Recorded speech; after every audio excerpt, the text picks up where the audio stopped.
Regular చేయాలని చెప్పి ఈరోజు రాష్ట్ర కమిటీ సమావేశం నిర్ణయం జరుగుతూ ఉంది. ఈరోజు ఆంధ్రప్రదేశ్ రాష్ట్రంలో పనిచేస్తున్న దాదాపు 1,08,985 మంది దాకా ఆప్కాస్ డిపార్ట్మెంట్లో విధులు నిర్వహిస్తున్నారు. దాదాపు అన్ని ప్రభుత్వ శాఖలలో ఆప్కాస్ లేని శాఖ అంటూ ఏది లేదు.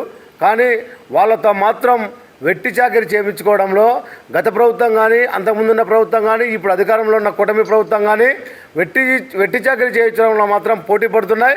వాళ్ళకి రావాల్సిన సౌకర్యాలు కానీ, వేతనాలు కానీ ఇవ్వడంలో మాత్రం జాప్యం చూపుతూ ఉన్నారు. పక్క రాష్ట్రంలో వేల మందిని పర్మనెంట్ చేస్తూ ఉంటే ఆంధ్రప్రదేశ్ రాష్ట్రంలో మాత్రం పర్మనెంట్కి నోచుకొని కార్మికులు దాదాపు లక్షల సంఖ్యలో ఉన్నారంటే ఇంతకైనా దుర్మార్గం, అన్యాయమైన ప్రభుత్వం ఏమైనా ఉందని చెప్పి మేము ఆప్కాస్గా డిమాండ్ చేస్తూ ఉన్నాం.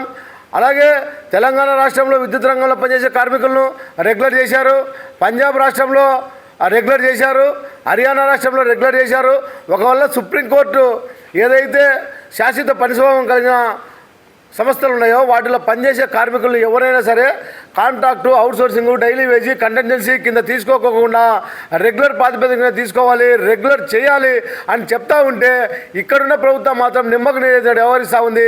వీళ్ళు అధికారంలోకి రాకముందు ఏ రాజకీయ పార్టీ అయినా కూడా కాంట్రాక్ట్, అవుట్సోర్సింగ్ ఉద్యోగులను రెగ్యులర్ చేస్తాం, పర్మనెంట్ చేస్తాం, మేము వస్తే వాళ్ళని అదే ఆదుకుంటాం, ఇది ఆదుకుంటాం అని చెప్పి అధికారం లేని ప్రభుత్వంలో ఉన్న నాయకులు వాళ్ళు రావడము, హామీలు ఇవ్వడము, అధికారంలోకి రాగానే వాటన్నిటిని తుంగలేక దొక్కడము, వాళ్ళ అధికారులు వాళ్ళకి ఎవరైతే అనుచితులు ఉంటారో, వాళ్ళకి ఎవరైతే అనుయాయులు ఉంటారో వాళ్లకు తగ్గట్టుగా కాంట్రాక్టులు ఇచ్చుకోవడము, వాళ్ళని మాత్రం కింది స్థాయి నుంచి పై స్థాయికి తీసుకురావడం, ఏదైతే కార్మిక వర్గం ఉందో కార్మిక వర్గాన్ని కిందికి దొక్కేదానికోసం మాత్రమే ప్రయత్నం చేస్తున్నారు తప్ప వాళ్ళనేం బాగు చేసేదానికి లేదు. ఈరోజు ఏదైతే ఆప్కాస్ అవుట్సోర్సింగ్ ఉద్యోగులు ఉన్నారో వాళ్ళు ఆప్కాస్ అవుట్సోర్సింగ్లో పనిచేసే వాళ్ళు, కానీ డిగ్రీ నుంచి పీజీ, పిహెచ్డీ చేసిన వాళ్ళు కూడా తాత్కాలిక విభాగం కింద పనిచేస్తూ ఉన్నారు. వాళ్ళని కూడా గుర్తించుకోకుండా, రెగ్యులర్ చేయకోకుండా, పర్మనెంట్ చేయకోకుండా పనిశోభం మాత్రం పర్మనెంట్ ఉద్యోగి, కాంట్రాక్ట్ ఉద్యోగి, అవుట్సోర్సింగ్ ఉద్యోగి, డైలీ వేజ్ ఉద్యోగి ఒక రకమైన పని చేస్తూ ఉన్నాడు.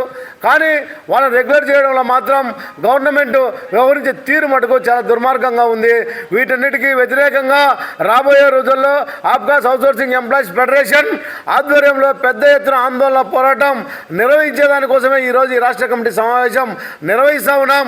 ఆ కార్యాచరణను ప్రకటిస్తామని చెప్పి తెలియజేస్తూ ఉన్నాం. P Venkata Subbaiah, APCOS outsourcing employees federation రాష్ట్ర ప్రధాన కార్యదర్శి. వివిధ ప్రభుత్వ శాఖలు, సంస్థల్లో దాదాపు 3 లక్షల మంది అవుట్సోర్సింగ్ ఉద్యోగులు పనిచేస్తున్నారు.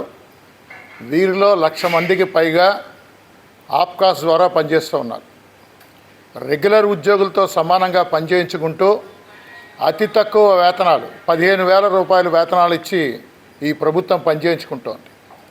మినిమం టైం స్కేల్ అమలు చేయకుండా గత ప్రభుత్వం అన్యాయం చేస్తే ఈ ప్రభుత్వం కూడా గత 2 సంవత్సరాలుగా అన్యాయం చేస్తూనే ఉంది.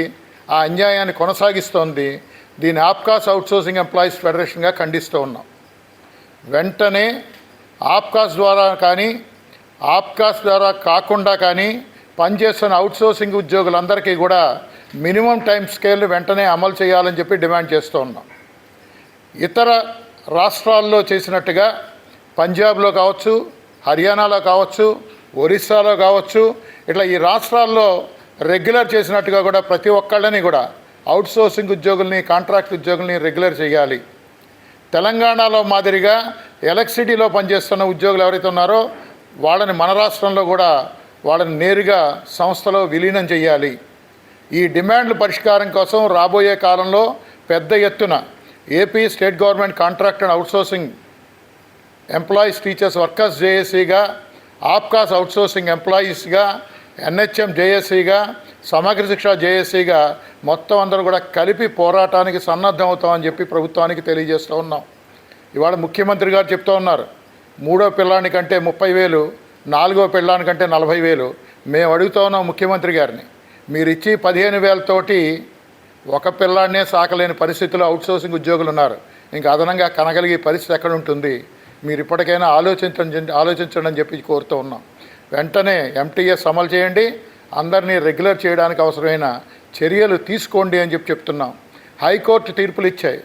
శాశ్వత పని స్వభావం గల చోట తాత్కాలిక పద్ధతిని ఎంతకాలం పనిచేయించుకుంటున్నారు, ఇది సరైంది కాదు అని చెప్పి.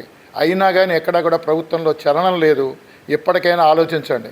నిన్ననే ఢిల్లీలో చూసాం, ఆగ్రహించిన యువత CJP పేరిట ఎట్లా పోరాటాన్ని ప్రారంభించిందో.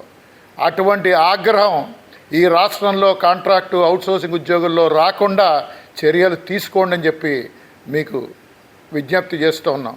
లేకుంటే రోడ్ల మీదకి రావడం తప్ప మరో మార్గం ఉండదు అని చెప్పి కూడా మీకు తెలియజేస్తూ ఉన్నాం. A V Nageswararao, AP state government contract and outsourcing employees teachers workers JAC honorary chair. రాష్ట్ర అధ్యక్షులు వెటనరీ తిరుపతి. ప్రభుత్వంలో శాఖల్లో పనిచేస్తున్నటువంటి అవుట్సోర్సింగ్ ఉద్యోగస్తులందరినీ కూడా ప్రభుత్వాలు మారుతూ రకరకాలుగా దోపిడీ చేస్తున్నాయి తప్ప వాళ్ళకి న్యాయం చేసినటువంటి పరిస్థితి ఎక్కడా లేదు. అవుట్సోర్సింగ్ అన్నారు, మళ్ళీ ఆప్కాస్ చేసాము, మీ జీవితాలు బాగుపడతాయని చెప్పన్నారు. ఆ ఆప్కాస్ వేసిన తర్వాత మీకు కంటిన్యూగా జీతాలు వచ్చేస్తాయని చెప్పన్నారు. ఆప్కాస్ వచ్చిన తర్వాత వచ్చింది ఏంటంటే ఉన్న ఫంక్షన్లన్నీ పోయినాయి. ఇంట్లో తల్లిదండ్రులు వికలాంగులుగా ఉంటే ఫంక్షన్లు వస్తున్నారు, తీసేశారు. అమ్మఒడి పోయింది. ఇట్లా రకరకాల సంక్షేమ పథకాలన్నీ కూడా తీసేశారు తప్ప ఒరిగింది ఏమీ లేదు. ప్రభుత్వం వాళ్ళకి చెప్తున్నది ఏంటంటే 20-25 సంవత్సరాలుగా ఒకే సంస్థను నమ్ముకొని ప్రభుత్వ సంస్థల్లో పనిచేస్తూ కాగలుగుతున్నాం. చాలని జీతాలు, ఆ జీతాలతో కుటుంబాలని గడపడమే చాలా భారంగా మారిపోయింది. ఇప్పుడు పెరుగుతున్న ద్రవ్య రేటుకి అనుగుణంగా పెట్రోలు, డీజిలు, రకరకాల ధరలన్నీ కూడా పెంచేశారు. కానీ జీతాలు పెరగడం లేదు. ఆ పెరిగిన ధరలకి మాకు వచ్చే జీతాలకి కుటుంబాలు సాగడం చాలా కష్టంగా ఉంది. ప్రభుత్వాలకు వినిపించేది ఏంటంటే మేము అవుట్సోర్సింగ్ వాళ్ళందరినీ కూడా రెగ్యులర్ చేస్తామని చెప్పారు, MTS ఇస్తామని చెప్పారు, PRC ప్రకటిస్తామని చెప్పారు. ఇంతవరకు ఏది అసలు దేని గురించి ఎక్కడా కూడా క్యాబినెట్లో కూడా ఇంతవరకు మా గురించి పట్టించుకోలేదు. దయచేసి ప్రభుత్వాలన్నీ కూడా స్పందించి మాకంతా న్యాయం చేయాలని చెప్పని లేని పక్షంలో ఆప్కాస్ అవుట్సోర్సింగ్ జేఏసీగా రాబోయే రోజుల్లో ఉద్యమానికి నాంది పలుకుతామని చెప్పి తెలియజేస్తున్నాం.